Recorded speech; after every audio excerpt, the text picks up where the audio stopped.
তথ্য যোগাযোগ উপদেষ্টা হচ্ছেন মাহফুজ আলম। অন্তর্বর্তী সরকারের নতুন তথ্য উপদেষ্টা হতে যাচ্ছেন মাহফুজ আলম। গতকাল মঙ্গলবার নাহিদ ইসলাম এই পদ থেকে পদত্যাগ করায় মাহফুজ আলম এই দায়িত্ব পাচ্ছেন। শীঘ্রই এ ব্যাপারে প্রজ্ঞাপন দেওয়া হবে। গতকাল মঙ্গলবার প্রধান উপদেষ্টা কার্যালয় সূত্র জানায়, সাধারণত এই মন্ত্রণালয়টি মন্ত্রী বা উপদেষ্টা সরকারের মুখপাত্র হিসেবে কাজ করে থাকেন।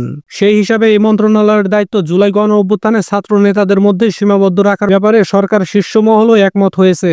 সংশ্লিষ্ট সূত্রে জানা গেছে, তথ্য উপদেষ্টা পদ থেকে নাহিদ ইসলামের পদত্যাগের পরই কে এই পদে আসবে তা নিয়ে গুঞ্জন শুরু হয়। প্রধান উপদেষ্টা প্রেস সচিব শফিকুল আলমের নামও এই আলোচনায় উঠে আসে।